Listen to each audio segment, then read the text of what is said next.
L'Italia riparte dall'Italia e anche il nostro TG Turismo riparte dalle bellezze delle nostre terre.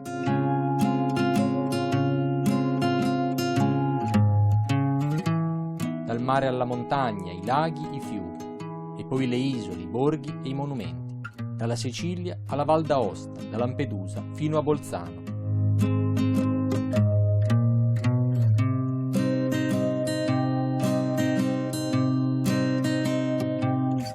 Quest'estate per il turismo sarà una bella sfida. Lo sarà meno se sceglieremo di ripartire da noi.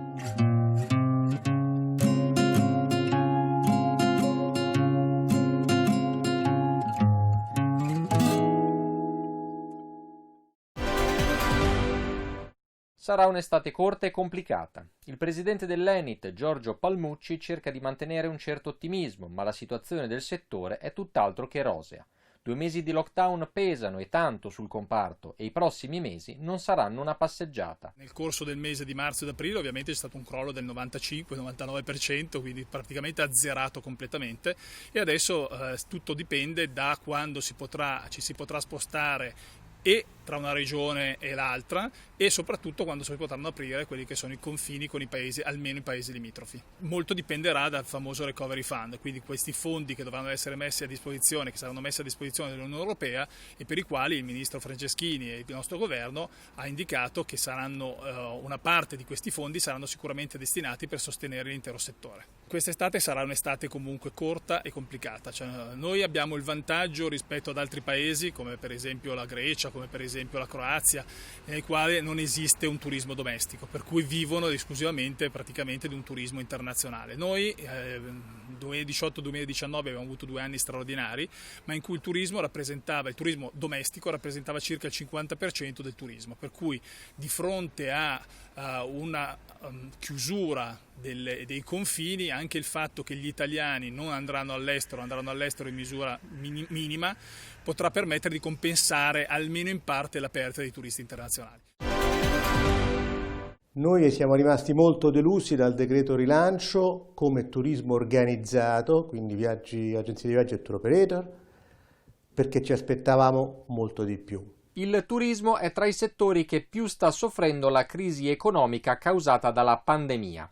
Astoi, l'associazione di categoria dei tour operator aderente a Confindustria, si dice insoddisfatta dei contenuti del decreto rilancio e ne chiede la modifica. In realtà non c'è nulla di specifico per il settore del turismo organizzato, se non qualcosa per le aziende sotto i 5 milioni di fatturato, che sono poche, e soprattutto l'estensione della CIG o del FIS Covid, quindi gli ammortizzatori sociali per le altre 9 settimane, ma non c'è niente di specifico a livello di sostegno economico, che è quello che noi chiediamo. È impensabile che il turismo domestico di questi prossimi mesi possa neanche minimamente compensare gli arrivi di turisti stranieri normali, non normale estate, quindi assolutamente no. Ci aspettiamo un certo turismo domestico. Ovviamente ci sono varie strutture, vari villaggi di tour operator nel sud Italia che stanno aprendo, dove hanno avuto le regole chiare per poterlo fare. L'Italia si è desta. Per il coronavirus il supermercato era diventato il luogo più frequentato insieme con gli ospedali. Ora si intravede il ritorno alla normalità. I nostri monumenti aspettano i turisti, il pallone spera di tornare a rimbalzare presto, la fede di ritrovare i propri riti. E a Roma, a Napoli, a Firenze, a Genova potremo riapprezzare i monumenti, la cucina e i miracoli come quello della città ligure. Dalla bella Torino alla gentile Udine, dalla Val d'Aosta alla Sardegna, alla Sicilia, le nostre bellezze torneranno come in passato. L'Italia è una nazione ineguagliabile.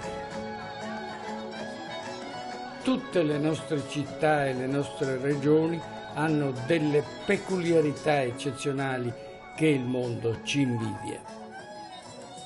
Ora che si sta ricominciando a pedalare, i turisti torneranno a scoprire il Duomo e l'operosità di Milano. Nella vicina estate le spiagge si ripopoleranno di bagnanti.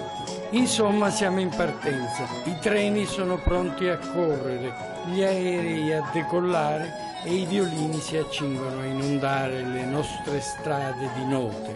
Speriamo come prima.